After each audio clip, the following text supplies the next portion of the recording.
êtes, mesdames et messieurs, dans Politicien, votre rendez-vous politique. Tout comme 2020, l'année 2021 est une année électorale pour le continent. Après le Niger qui vient d'avoir le deuxième tour de son élection présidentielle, ce sera le 21 mars prochain le tour de Congo-Brazzaville, puis de Djibouti qui lui à sa présidentielle le 9 avril. Suivront ensuite le Bénin et le Tchad qui auront leur élection présidentielle le 11 avril. Mais c'est la présidentielle djiboutienne qui nous mobilise dans cette émission, notamment pour en évoquer les grands enjeux.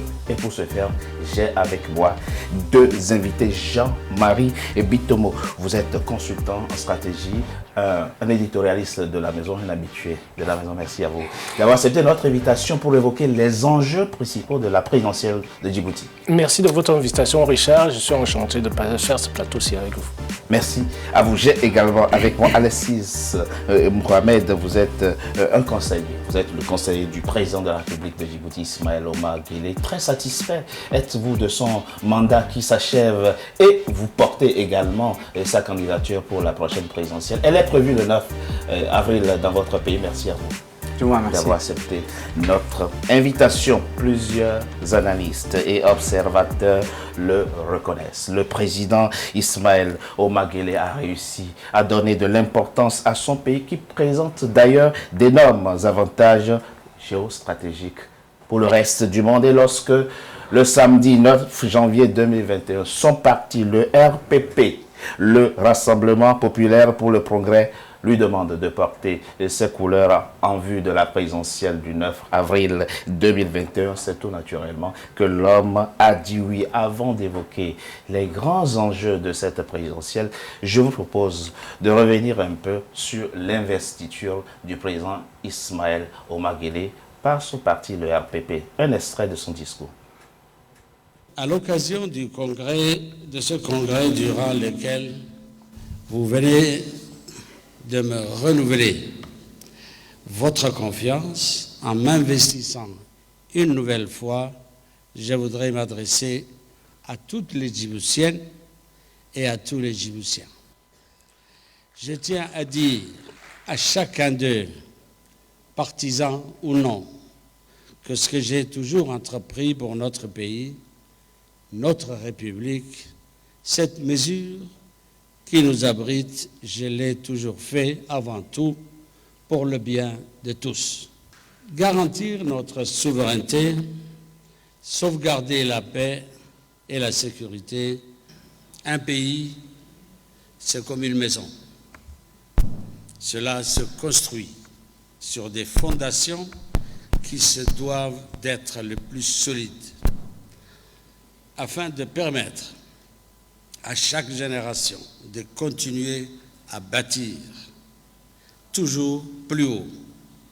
Ces fondations sont nos valeurs communes, celles qui garantissent à chaque Djiboutienne et Djiboutien sa place à part entière dans la société. Les projets de société sont un cas eux comme ces briques qui forment les murs. Dans le Rassemblement populaire pour le progrès, notre projet politique se veut un foyer large, accueillant, au fondement solide, un foyer qui rassure.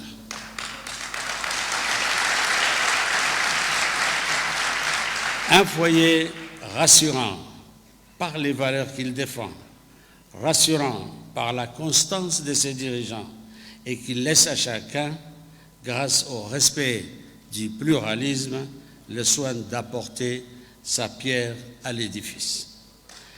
Notre plateforme politique, par ses idées, par sa base populaire, a aussi façonné notre pays. Notre engagement a produit des réformes économiques et sociales importantes qui ont toujours eu à cœur de traduire et de donner forme aux aspirations de notre peuple. Souveraineté, paix et sécurité, ce sont là les piliers sur lesquels repose, selon le président Ismaël Omar Guelleh, la maison Djibouti, pour reprendre son expression. ces mots ont une résonance particulière dans votre contexte, dans votre pays Djibouti, Alexis Mohamed? Tout à fait, vous l'avez bien compris. Je pense que vous les avez bien situés et vous choisissez également les mots exacts, tels que le chef de l'État l'a répété dans son discours. La République du Djibouti se trouve aujourd'hui dans une région avec des conflits extrêmement aigus et la paix vaut mais vraiment toute la richesse du monde. Et quand le chef de l'État insiste, quand il parle de la maison Djibouti sur la paix, la sécurité, etc., c'est également en conséquence de ce qui se passe aux alentours et dans le pays, en tout cas voisin. Et il a parfaitement raison. Jean-Marie Bitomo, Oui. je l'ai dit, Djibouti tient sa présidentielle le 9 avril 2021. Qu'est-ce qui va se jouer le 9 avril 2021? C'est quoi l'enjeu principal pour vous? Pour moi, l'enjeu principal du nouveau mandat, j'ai cru entendre que c'était le dernier mandat, Richard. Vous savez, chez nous en Afrique, l'enjeu est quoi? Quand on parle souvent de la paix, de la sécurité chez nous en Afrique, on a l'impression que ce sont des mots.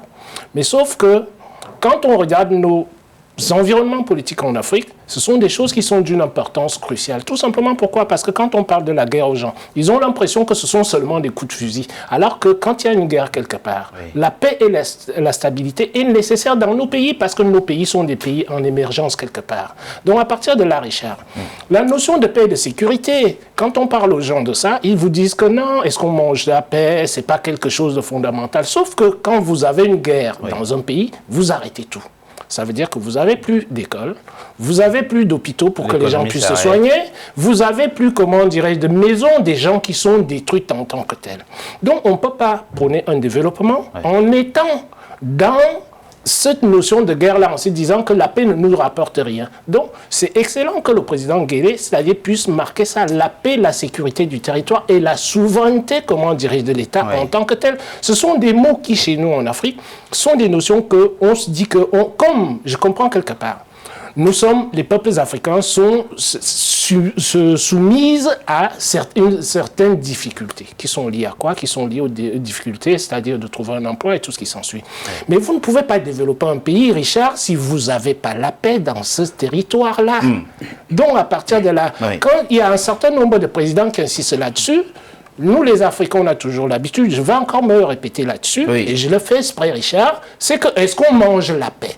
Sauf que les gens oublient quelque chose, c'est qu'on ne peut pas développer un pays sans qu'il y ait la paix en tant que tel. À tous les niveaux. À tous les niveaux, ça va partir du niveau, comment dirais-je, Richard, excusez-moi que je chute là-dessus. Ça va partir du niveau économique. La stabilité économique d'un pays, c'est ça qui attire les investisseurs en tant que tel. Et si votre pays est en guerre, comment est-ce que vous allez faire? Donc voilà mon point de vue là-dessus. C'est bien d'insister là-dessus. C'est vrai que cette présidentielle se tient dans un contexte sous-régional et international particulier. Vous avez de l'autre côté de la frontière en Éthiopie la guerre du Tigré, qui n'est pas encore complètement terminée. En tout cas, on ne sait pas véritablement ce qui se passe dans ce pays. De l'autre côté, la Somalie, les tensions sont véritablement palpables. La Somalie qui n'a toujours pas son nouveau président. Et puis, le contexte global de sécuritaire est marqué par la lutte contre le terrorisme. C'est dans ce contexte que le président Ismaël Omar Guelleh accepte d'aller à la prochaine présidentielle. Et vous avez de vos compatriotes qui disent oui, d'accord, le contexte, la paix c'est important, la sécurité c'est important, la souveraineté c'est important, mais il nous faut plus d'ouverture politique. Mais écoutez, plus d'ouverture politique, je ne sais pas ce qu'on entend plus d'ouverture politique. Je pense que tous les prétextes, en tout cas, sont vraiment bons pour certains. Je rappelle en parenthèse que l'invité de l'opposition, malheureusement, n'a pu être présent à cette table. Bon, mais l'émission se tiendra quand même. Oui, et puis le pays peut avancer également sans les uns et les autres. Mais il est vrai qu'à chaque fois, il y a toujours ce prétexte d'ouverture politique qui ressurgit à chaque fois où il y a des élections. Mais je pense que la contribution des uns et des autres, c'est un droit légitime, mais qui doit également s'inscrire dans un esprit également responsable, avec un regard également responsable. Parce que la politique, c'est beaucoup plus sérieux que cela, qu'on ne le pense. La politique, ce n'est pas juste de s'insurger contre X ou Y à chaque approche d'élection, quelle que soit l'élection. Et concernant le rôle de Djibouti, vous avez bien parlé, enfin vous avez situé le contexte actuel régional. Comme vous le savez, le chef de l'État le dernier sommet en tout cas de l'IGAD a bien eu lieu à Djibouti et sous la présidence du chef de l'État. Cela suppose beaucoup de choses puisque, comme je l'ai dit, et c'est malheureux de le dire, effectivement, ça ne réjouit en tout cas personne que cette région-là soit aujourd'hui dans un contexte des conflits aigus et que d'ailleurs même de pays issus en tout cas de l'IGAD ont également de mésententes, quelles qu'elles soient. Donc le fait qu'il y ait eu ce sommet-là à Djibouti, présidé par le chef de l'État, suppose beaucoup de choses. D'abord, celle de mettre en avant la stabilité politique de Djibouti, la paix qui existe en Djibouti et surtout le rôle du chef de l'État dans le cas de la stabilité régionale. Donc le chef de l'État est quelqu'un qui est extrêmement consulté, qui est vu par l'ensemble des acteurs, en tout cas politiques, mais également des organisations internationales lorsqu'il s'agit justement de ces genres de conflits, parce que c'est quelqu'un qui a un regard extrêmement posé et qui peut apporter également des solutions, bien sûr, avec tout le monde. Et donc voilà, dans ces contextes-là, il est tout à fait normal que le chef de l'État, moi-même je l'avais dit il y a plusieurs mois de cela, qu'il était d'un devoir moral et politique, et le chef de l'État, dans ces contextes, précisément aussi, qu'il puisse entendre, en tout cas, les souhaits de nos concitoyens et qu'il ait entendu, d'ailleurs, les souhaits de la jeunesse djiboutienne qui s'est exprimée le 17 décembre. Il y a eu d'abord une mobilisation de la jeunesse et puis de son parti, le RPP, pour que le président Ismaël Omar Guelleh porte les couleurs de ce parti-là dans la perspective de la présidence. Mais comprenons quelque chose qui est très très important, Alexis Mohamed. Je l'ai dit dans mon mot introductif, le président Ismaël Omar Guelleh a réussi à bâtir un Djibouti fort et respecté dans le monde. C'est le moins qu'on puisse dire quand on voit les puissances qui se ruent vers votre pays. On sent, évidemment, il y a sa position géostratégique aussi. Et puis, l'homme, on le voit, il n'y a pas très longtemps, avait déjà exprimé son intention de ne pas s'éterniser au pouvoir, même de quitter le pouvoir. Mais est-ce que effectivement, ce sont ces enjeux que vous avez cités ici qui font que à chaque fois il est porté par la volonté de continuer à construire ce qu'il a commencé, ou bien c'est tout simplement parce qu'il n'y a pas d'offre politique en face? Comment comprendre effectivement à la fois cette popularité, cette longévité politique du président Ismaël? Le chef de l'État avait parlé de la maison Djibouti. Oui. Il a parlé de fondation. Oui. C'est quelqu'un qui a posé justement le jalon de cette fondation-là. Vous avez parlé des souverainetés nationales. Oui. La souveraineté, c'est quelque chose sur lequel le chef de l'État n'a jamais badiné. De son élection en 1999, parce qu'il faut retenir de toute façon quelque chose, c'est que sans l'absolue souveraineté, vous ne pouvez absolument rien faire. Ouais. Vous ne pouvez ni envisager un développement économique, ni un développement la pauvreté, social. Ni lutter tout à fait, contre... oui. Exactement. Et donc, voilà, aujourd'hui, si le chef de l'État a pris conscience de la responsabilité qui l'accombe à continuer encore la présidentielle, la continuité en tout cas présidentielle, c'est que quelque part, on est également tous conscients que le leadership du chef de l'État actuel ne peut être remplacé en raison du vide qui existe. Donc l'opposition, moi je vais bien, mais encore il faut avoir l'envergure de pouvoir diriger un pays et notamment être un acteur principal au niveau de conflits en tout cas qui se jouent dans la région. Donc je pense que le chef de l'État a entendu en tout cas les souhaits de l'ensemble de nos compatriotes, qu'ils soient jeunes ou moins jeunes, etc.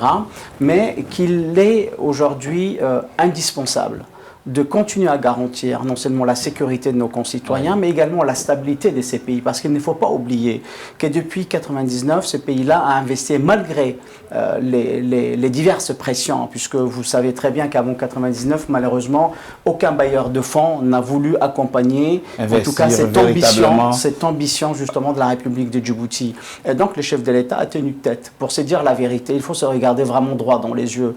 A tenu tête par son courage politique à imposer cette souveraineté nationale qui est celle que nous avons aujourd'hui.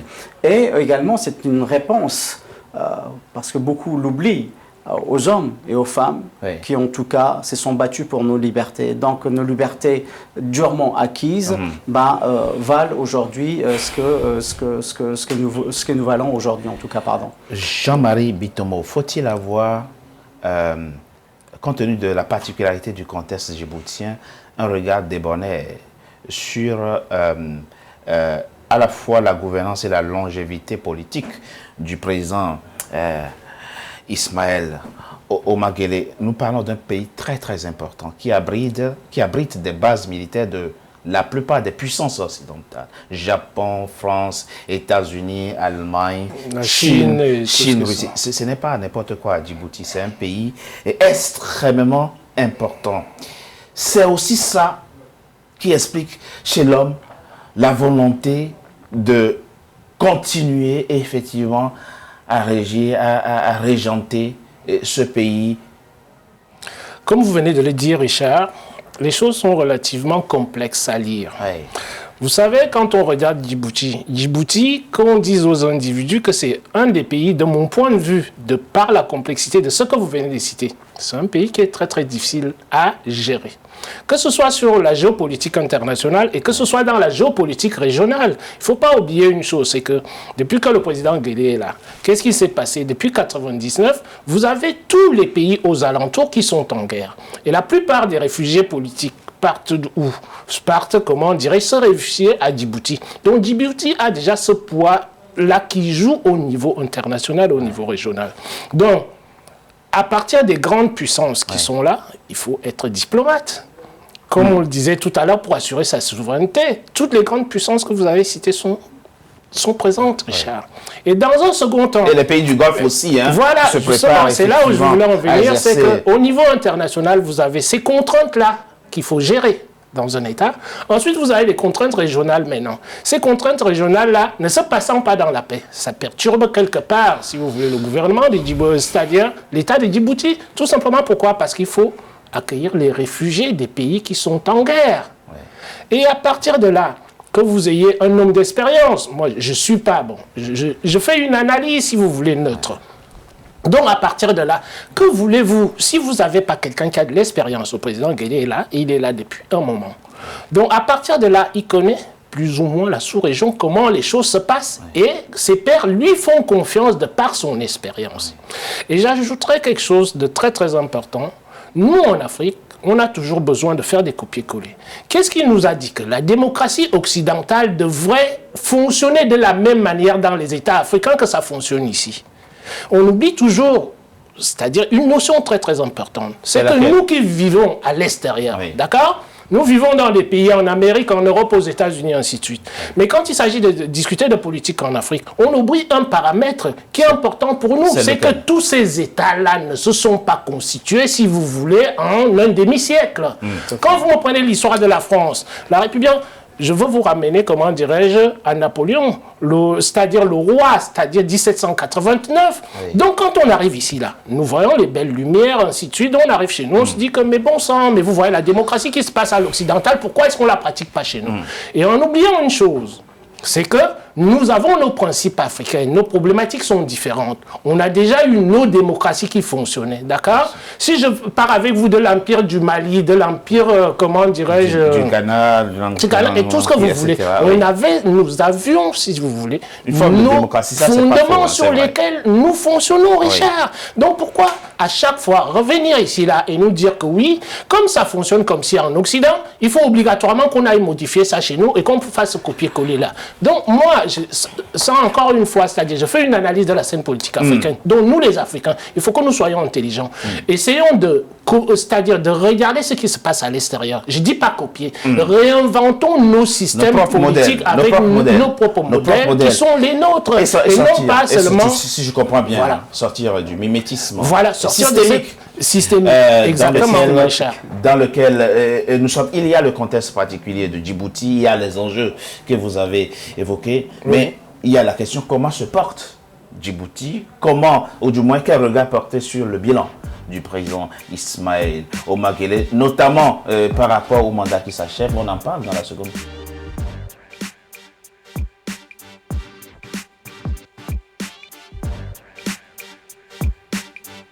Nous sommes de retour pour la deuxième partie de notre émission. Le numéro de ce jour est consacré à Djibouti qui tient sa présidentielle le 9 avril 2021. Mais comment se porte Djibouti, notamment son économie? Très bien, répond le président djiboutien Ismaël Omar Guelleh qui, ce 11 février, est d'ailleurs allé vanter les potentialités de l'économie de son pays, mais aussi son bilan auprès d'investisseurs français. Nous écoutons plutôt un extrait de son discours. C'était à l'occasion d'une réunion organisée avec des investisseurs français au siège du patronat français MEDEF. On écoute. Djibouti est une terre d'avenir et d'opportunités. Et nous souhaitons que la France et les entreprises françaises participent activement à nos côtés au développement de ces opportunités. Ce que vous savez peut-être moins, c'est que notre port est devenu l'un des 3 importants en Afrique sur les grandes routes mondiales, avec Durban et Tanger. Ce que vous savez peut-être moins, c'est que 8 câbles sous-marins de télécommunications atterrissent à Djibouti, ou encore que notre système financier est le plus stable de la région. Notre monnaie est en parité fixe avec le dollar. Elle est convertible sans restriction. Il n'y a ni contrôle de change, ni double marché des devises. Et dans une région où les paiements extérieurs sont un sujet de préoccupation, notre masse monétaire a une couverture de 110%. En devise forte, et notre système bancaire commercial détient l'équivalent de 50% du PIB en avoir extérieur. Si nos banques sont surliquides, c'est ce que nous ne sommes pas qu'un hub logistique. Nous sommes devenus un hub financier. Oui. Djibouti n'est plus seulement un hub logistique, c'est devenu un hub financier, dit le président Ismaël Omar Guelleh. C'était à l'occasion donc de sa rencontre avec des investisseurs français ce 11 février à Paris. Un petit élément de rappel. Votre pays, Al-Sisi Mohamed, Djibouti, permet d'une part le contrôle du détroit reliant la mer Rouge au golfe d'Aden où transite 10% du commerce maritime et mondial, et d'autre part il constitue un point stratégique pour surveiller les régions aux alentours dans un contexte sécuritaire que nous connaissons. 90% du commerce éthiopien passe par Djibouti. Le président dit Djibouti se porte très bien, malgré la pandémie. Dirons-nous, qu'est-ce qui a fait que l'économie de votre pays continue de se porter aussi bien comme le revendique le président Ismaël Omar Guelleh? Tout à fait. Il faut déjà prendre en fait en considération la gestion, en tout cas de la pandémie d'abord, puisque vous parlez un instant de la pandémie. La République du Djibouti fait partie de premiers pays d'Afrique qui, aussitôt la pandémie déclarée, a fermé ses frontières, qu'elles soient aériennes, terrestres, etc., pour protéger à la fois nos concitoyens. Bien avant même les pays européens. Tout à fait. Donc protéger nos concitoyens, également nos invités sur les territoires. Le restant, il est vrai que Djibouti a été également dans une dynamique avec une prévision d'une croissance de 8,1 avant la pandémie. Aujourd'hui, mais ça n'a pas été atteint. Oui, ça a été quand même... C'était. Vous parlez de 2021 ou de 2020? C'est ça. Non. Avant la pandémie. Avant la pandémie. 2019. D'accord. Pour le prochain trimestre, en tout cas, après la pandémie existe encore, mais au prochain trimestre, la Banque mondiale reconnaît que Djibouti va également connaître une croissance de 7,1. Donc, la plus forte du continent. Pardon? Tout à fait. Et la troisième, je pense. La première croissance. Suivie de Kenya, 6,9. Cela sous-entend quoi? Qu'il y a aujourd'hui, au-delà des ambitions, qu'il y a également une gestion transparente et réaliste dans les cadres de notre développement économique et social. La République de Djibouti a pendant longtemps également s'est inscrit en tout cas dans cette ambition de hub régional, de hub logistique, puisque le chef de l'État venait de le dire, en investissant également dans différentes zones portuaires aéroportuaire bientôt et également tout ce qui concerne ferroviaire, puisqu'il y a le train également entre Djibouti et Addis Abeba, 800 etc. km. Hein, tout à fait. Et donc en fait, dans les cas de cette gestion-là, il faut comprendre à la fois une responsabilité du chef de l'État engagé à travers l'ensemble des réformes qui ont été réalisées pour à la fois appuyer, accompagner notre économie, mais également notre développement social. Donc je pense que tout cela étant dit, il est tout à fait normal qu'aujourd'hui nous puissions être dans ces placements qui a été, comment dirais-je, mise en avant par les rapports justement de la Banque mondiale.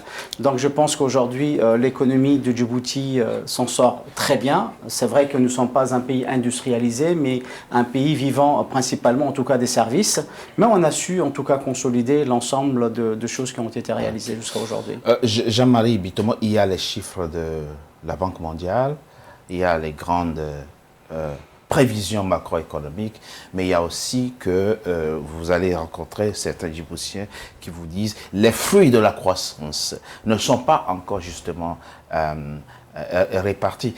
Encore une fois, vous êtes consultant en stratégie, vous enseignez l'économie, mais c'est l'éternelle difficulté des pays africains, mais pas seulement. Pas seulement. C'est comment rendre inclusive une croissance liée à une économie quand même forte. Quelle est pourquoi y a-t-il tant de difficultés à répartir de façon équitable les fruits de la croissance, quand Dieu permet effectivement qu'on a la croissance? Richard, vous avez rappelé une chose là tout à l'heure, très très importante, c'est la position stratégique de Djibouti. On parle de l'économie d'un côté, on parle de la politique de l'autre. La croissance économique, c'est quoi? J'aime pas le mot croissance en tant que tel parce que ce sont des chiffres. Oui, mais c'est le mot consacré. On parlait de développement économique en tant que tel. Quand vous regardez le parcours de Djibouti, moi je le lis en tant qu'analyste, quand vous regardez le parcours de Djibouti, Djibouti est parti d'où? Vous venez de citer une des infrastructures les plus importantes pour le développement de nos pays. C'est vrai que ça sert le voisin à côté, mais ces échanges-là sont des échanges bilatéraux, à savoir la ligne de chemin de fer. Depuis que le président Guelleh est là, d'après ce que j'ai pu consulter, vous me sortez les données de la Banque mondiale, des institutions internationales globalement, qui sont positives concernant Djibouti.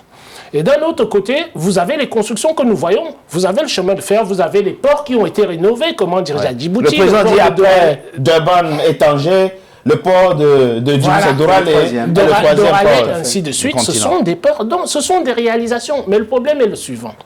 C'est que, Richard, quand vous voyez, en politique, même en investissement public, la rentabilité n'est pas immédiate. Je vais vous prendre un exemple simple. Nous sommes ici, là, en France. Quand vous avez quelqu'un qui crée une PME en France, vous savez combien de temps est-ce que l'INSEE, ce ne sont pas les chiffres de M. Bitomo, l'INSEE donne combien de temps pour que la boîte se stabilise? C'est 5 ans. C'est un mandat présidentiel en Afrique. Pour votre petite PME que vous créez, et imaginez maintenant, on change, si vous voulez, on remonte à l'échelle du pays. Quand est-ce que vous avez les retombées? En France, pour une petite structure, il vous faut combien? Il vous faut 5 ans pour pouvoir stabiliser votre boîte et commencer, si vous voulez, à la fin. Quand vous avez votre bilan comptable qui tombe, que vous ayez, si vous voulez, plus 1 par rapport à vos dépenses. Donc ça, c'est sur le plan microéconomique. Mais imaginez maintenant, macroéconomiquement, ce que ça représente. C'est ce qu'on oublie tout le temps. C'est que les investissements, vous savez, c'est Smith, Helmut Schmidt, l'ancien chancelier allemand, qui disait la chose suivante. Vous savez, les investissements d'aujourd'hui dans un pays sont les emplois de demain. Demain, ce n'est pas au bout d'une mandature. Ça voudrait dire quoi? Ça voudrait dire qu'on prend, si vous voulez, le moyen et le long terme en tant que tel. Donc, de mon point de vue, de ma lecture en tant que stratégiste, j'ai lu ce qui est réalisé à Djibouti. On ne va pas avoir les résultats immédiatement. Si aujourd'hui, on se dit qu'on fait l'évaluation des politiques publiques de Djibouti, on voit ces réalisations-là, elles sont visibles. Donc, il faut attendre que les investissements qui sont effectués aujourd'hui, qu'elles puissent être assises et qu'elles soient surtout accompagnées par les stratégies nécessaires qui doivent entourer ces investissements-là. Donc, à partir de là, c'est là où on crée des emplois.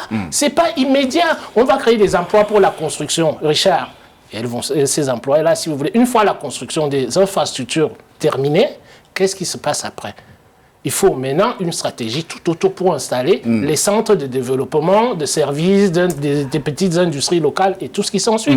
Donc à partir de là, votre question que vous m'avez posée, la réponse est la suivante, c'est que vous n'avez pas les résultats d'un investissement au bout de 5 ans. Je viens de vous prendre l'exemple simple en économie d'une petite PME que vous créez en France. Il vous faut 5 ans au niveau microéconomique. Donc comme vous l'avez remarqué là tout à l'heure, imaginez alors au niveau macroéconomique ce que ça représente comme difficulté.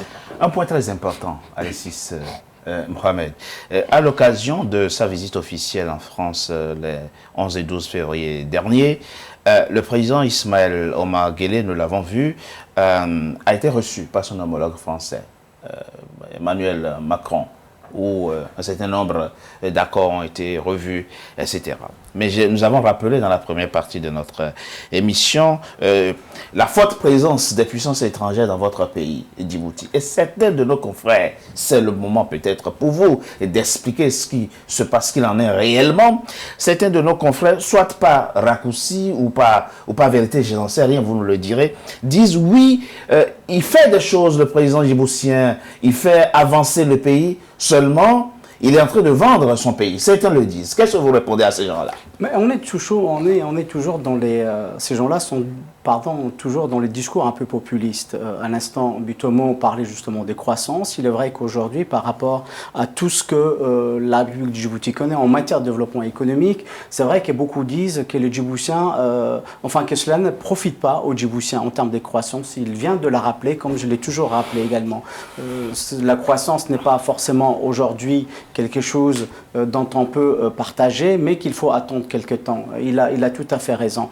Maintenant, je pense que c'est une lecture que les gens de l'opposition, en tout cas, et c'est leur travail, en tout cas de tous les jours, bien évidemment, de faire du populisme par rapport à la situation en République de Djibouti, une situation que peut-être beaucoup leur échappe, puisque beaucoup n'ont pas été sur les territoires depuis maintenant quelques années, etc. Ouais. Je vous parle de confrères occidentaux, hein. Je vous parle de la presse occidentale. Oui, non, mais c'est exactement pareil. Il est vrai que l'orchestration qu'il y a eu avant et pendant la venue, en tout cas, du chef de l'État, de certains médias concernant la République de Djibouti, est de mon point de vue extrêmement regrettable, parce que beaucoup même n'ont jamais mis le pied, en tout cas, sur ces territoires-là. Donc les réalités de ces pays leur échappent. Donc c'est pourquoi, en fait, ils ont essayé de médiatiser, en tout cas, certaines rumeurs. Par contre, peut-être que la souveraineté absolue de la République de Djibouti dérange aujourd'hui, comme le chef de l'État l'avait répété d'ailleurs lors de son discours au MEDEF, en parlant justement d'un partenariat égal à égal, est un discours complètement réaliste, parce que l'Afrique et l'Africain a vraiment changé. Maintenant, ce qui est vraiment dérangeant, d'autant plus, c'est réduire l'Afrique. Au-delà même de Djibouti, réduire l'Afrique à la corruption ou comme étant un simple bac à sable de puissance de ce monde est extrêmement réducteur vis-à-vis en tout cas de peuples africains.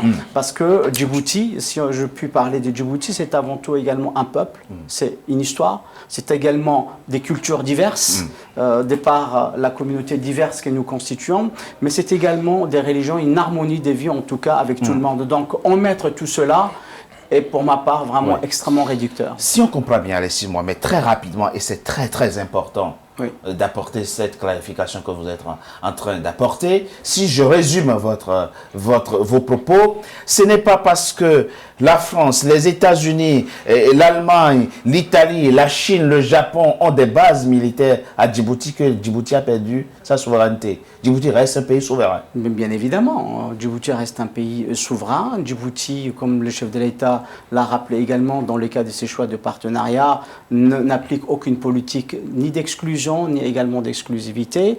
La République de Djibouti et notamment le chef de l'État le chef de l'État fait les choix et prend les décisions qui s'imposent dans l'intérêt justement de l'ensemble de nos concitoyens et pour l'intérêt de la République de Djibouti, de façon souveraine. Et vous avez parfaitement raison de la rappeler. Aujourd'hui, je pense que tout le monde doit être conscient que la souveraineté, ce n'est pas quelque chose qui se négocie. La souveraineté, c'est quelque chose que l'on doit appliquer et que tout le monde doit respecter, comme nous respectons également la souveraineté des autres nations. Très rapidement, Jean-Marie Bitomo, et ça nous ramène à la complexité de la thématique dont nous débordons ce jour ici, sur ce plateau.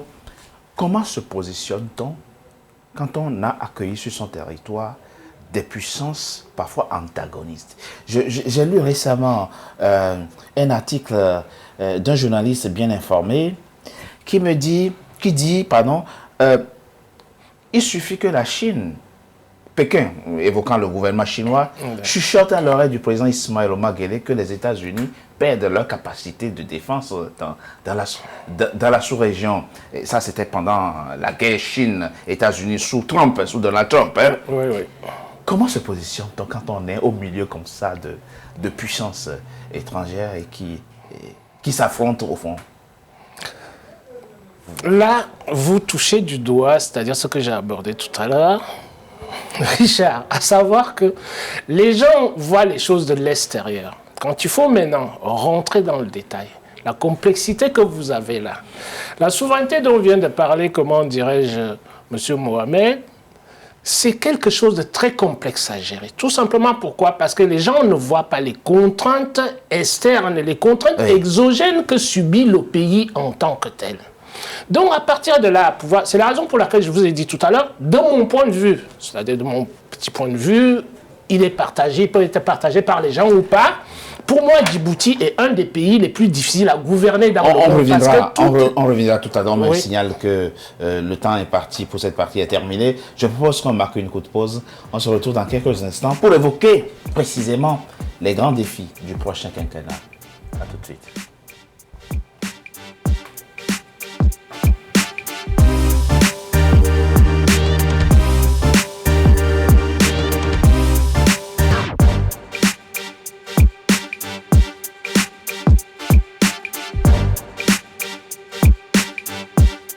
Troisième et dernière partie de Politicien, votre rendez-vous politique, nous l'avons vu, le numéro de ce jour est consacré à Djibouti qui tient son élection présidentielle le 9 avril 2021. La deuxième partie, au cours de la deuxième partie, nous avons jeté un regard sur le bilan du président sortant et candidat à sa propre succession Ismaël Omar Guelleh. Mais quels seront les grands défis du prochain quinquennat que le président s'appelle Ismaël Omar Guelleh ou un autre? On va en parler au cours de cette troisième partie. Jean-Marie Bitomo, vous étiez en train de répondre à la question des influences et j'ai rappelé avant de poser la question que le président Ismaël Omar Guelleh est dans une situation compliquée au fond. Quand vous avez sur votre sol des puissances parfois aux intérêts antagonistes, ce n'est pas simple. Depuis le 11 avril 2001, les Américains ont stationné plus de 3000 hommes sur ce territoire. Les Français y ont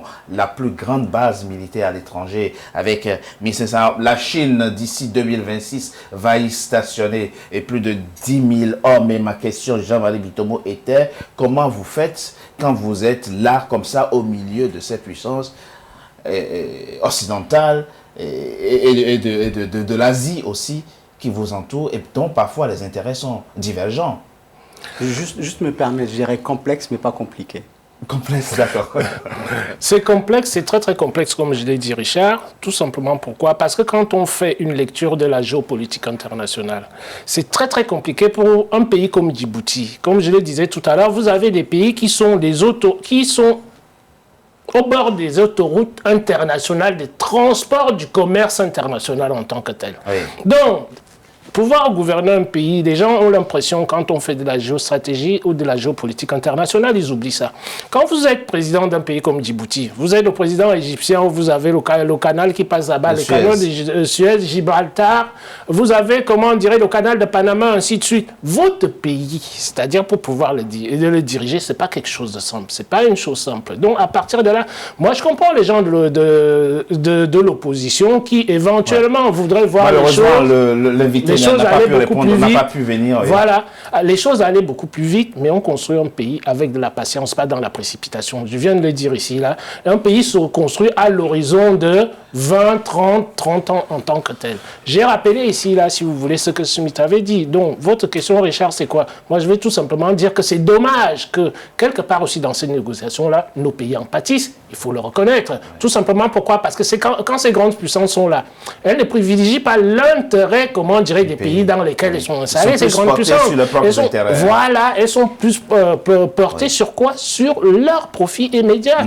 Nous connaissons tous l'adage qui dit que il n'y a pas d'amitié, comment dire, dans les relations internationales, il n'y a que des intérêts. Et c'est ça que le président, on voit chez le président Ismaël Omar Guelleh de votre pays, Djibouti, la volonté de corriger les insuffisances éventuelles des accords. On parle de renégociation d'accords avec la France, par exemple, mais il y a aussi les autres puissances. C'est pour corriger ces erreurs de départ, ces failles, ces insuffisances de départ que le président tient à renégocier à chaque fois les accords qu'il noue avec les puissances occidentales. C'est pas forcément des insuffisances, mais c'est qu'en fait, à un moment, il faut toujours se placer dans les cadres de signature des accords, il faut toujours contextualiser les accords. Je pense qu'aujourd'hui, les prochains accords doivent correspondre à des réalités spécifiques. Ouais. Il dit aujourd'hui, le président dit, nous voulons un partenariat d'égal à égal. Ce qui est tout à fait normal, puisque l'on parle de souveraineté nationale. Oui. Donc je pense qu'un pays souverain doit également faire valoir ses intérêts. Et c'est ce que le chef de l'État n'a pas manqué, en tout cas, de le répéter à plusieurs reprises. Et il a totalement et parfaitement raison. Et je pense que par rapport à ce que disait justement Jean-Marie Bitomo, il y a une telle complexité, en tout cas, dans ces contextes, en tout cas, mondial d'aujourd'hui. Par contre, concernant les accords auxquels vous faites allusion, et notamment la France, il faut comprendre que des accords sont arrivés à terme et qu'aujourd'hui, il faut justement reprendre ces accords-là, mais également en préservant les intérêts des uns et des autres. Les intérêts de votre pays. Alexis Mohamed, quel sera le défi premier du prochain président? Écoutez, je pense que comme dans tous les pays du monde, Djibouti doit continuer à faire en permanence cet effort qui consiste aujourd'hui à répandre, en tout cas, ou du moins à lutter contre l'inactivité sociale. J'entends cela par le chômage, que ce soit pour le jeune, le moins jeune et autres. D'autant plus, nous sommes aujourd'hui dans une situation de crise sanitaire mondiale qui rend en tout cas la chose extrêmement plus difficile. Mais néanmoins, les grands défis, ça sera celui de la jeunesse. Oui. Celui de conjuguer également avec la jeunesse. C'est celui de permettre en tout cas à chaque jeune d'avoir cet espoir d'avenir. Également cette légitimité, le droit d'être formé, d'être inséré également, etc. Je pense que la jeunesse sera vraiment au centre, en tout cas, des grands défis du chef de l'État pour ce qui concerne les prochains mandats à venir. Ce qui est intéressant dans ce pays, du potentiel, il y en a. La Banque mondiale, vous le savez, a évalué le PIB de ce pays qui dépasse désormais les 3 milliards de dollars. Aujourd'hui, en 2020, le PIB par habitant a été de 3 074 dollars à peu près. Le PIB par habitant. Par habitant, le PIB par habitant. Il fut même un moment, il n'y a pas très longtemps, où le taux de pauvreté était de 13,6% dans Djibouti-Ville. Mais la moyenne nationale, on le sait, a augmenté sensiblement. Après, la lutte contre la pauvreté. Mais c'est sur ce chantier-là que, au fond, la plupart des Djiboutiens attendent le président, en tout cas ceux qui ne s'en sortent pas encore. Et c'est là que va se jouer, au fond, le prochain quinquennat, la réduction. Il dit lutte contre le chômage, mais ça participe de la réduction de la pauvreté. Il faut réduire sensiblement la pauvreté dans ce pays avec le potentiel que possède l'économie de ce pays. Là-dessus, Pardon. Juste, mais vraiment très vite fait. Hein. Allez-y. Vous savez, avant de venir ici, sur les plateaux, Oui. je suis passé par 2 parcs publics ici, où vous aviez des familles sous une tente qui habitaient. C'est vrai. Donc cela suppose que la pauvreté n'est pas quelque chose d'extrêmement particulier à l'Afrique et encore moins à la République de Djibouti. Et donc, moi, ça me met un petit peu, ça m'indispose quelque part qu'à chaque fois où l'on doit être interviewé, que l'on parle justement de lutte contre la pauvreté, comme si la pauvreté était quelque chose d'extrêmement particulier à la seule République de Djibouti. Je venais de vous dire, non, ce n'est pas pour vous, c'est de façon générale. Là, j'ai vu 2 familles dans 2 parcs différents habiter sous une tente et on voit leur situation extrêmement précaire. Donc cela suppose que la pauvreté existe partout. Un taux de 13%, quand je dis, mais c'est le taux sur le une plus population bas. de combien? C'est le taux le plus bas. Bien sûr. Mais attendez, vous n'avez peut-être pas bien compris. Non, je ne parlais pas du taux.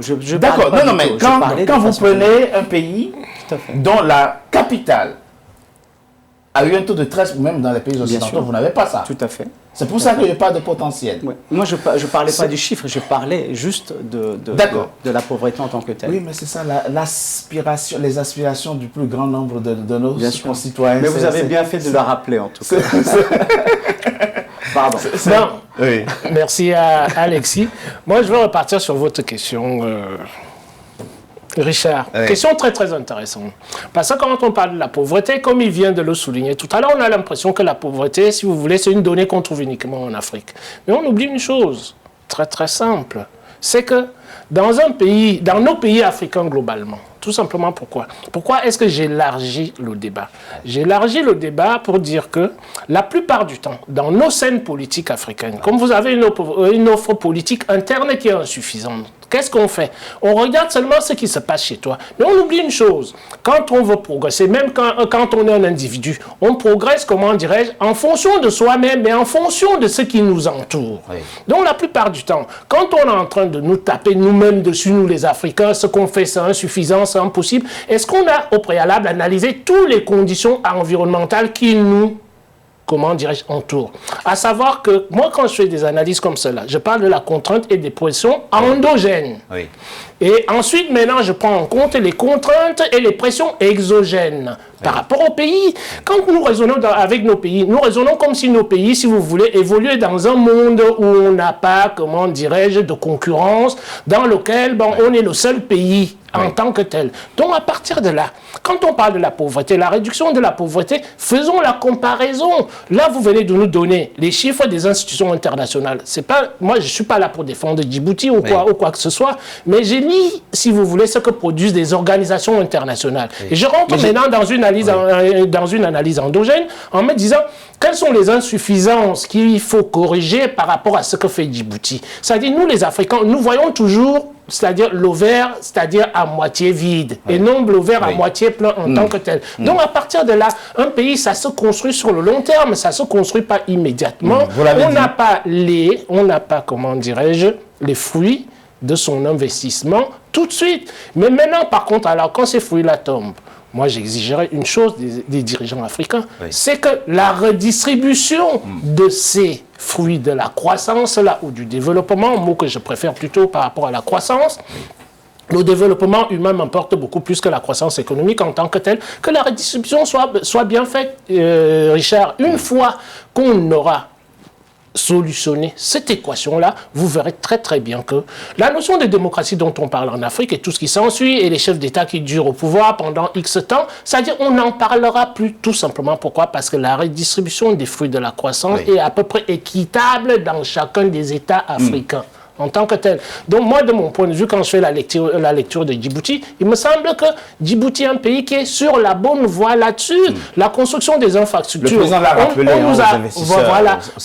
Vous vous rappelez, Richard, la zone de libre-échange, c'est-à-dire qu'on veut construire en Afrique, vise à faire quoi? C'est de construire des infrastructures qui puissent relier, comment dirais-je, le continent africain. Et quand vous avez, dans un espace comme Djibouti, où vous avez le président qui se concentre sur ces infrastructures les plus importantes, là, qui fluidifient les échanges, justement, et de l'énergie. Voilà, qui fluidifie des échanges internes et externes. Bon, je me dis que le pays est dans la bonne voie. Donc, essayons de regarder et voyons comment est-ce que les choses vont évoluer. Donc, maintenant, si on fait un bilan là-dessus, pour moi, c'est sur la bonne voie, tout simplement. Alors, comment va-t-on évaluer les chances, on va dire ça comme ça, dans un contexte concurrentiel politique, les chances du président Ismaël Omar Guelleh d'être élu le 9 avril 2021, c'est la présidentielle, la campagne va s'ouvrir dans quelques petites semaines, dans quelques jours dans votre pays. Quand on évalue les rapports de force politique, évidemment, vous êtes son conseiller. On va dire quoi? Votre souhait, j'imagine, c'est bien de voir le président Ismaël Omar Guelleh remporter cette présidentielle dès le premier tour. De toute façon, on le souhaite. Moi, comme tous ceux qui soutiennent le chef de l'État, mais simplement, puisqu'on parlait de démocratie, laissons faire le suffrage. Et de démocratie électorale aussi. Tout à fait. Donc, le suffrage nous le dira si le chef de l'État sera élu, mais nous gardons en tout cas bon espoir par rapport à cela. Le chef de l'État aujourd'hui est un leader incontesté de la République de Djibouti sur tous les plans. Et je pense que maintenant, juste dans le respect également de notre Constitution, il faut laisser faire les Djiboutiens d'aller voter et le suffrage nous le dira qui sera vainqueur. Mais en tout cas, nous gardons bon espoir. Merci. Merci Alexis Mohamed, vous êtes un conseiller du président de la République de Djibouti. Richard, je voudrais rajouter une chose qui me semble importante avant qu'on boucle cette émission.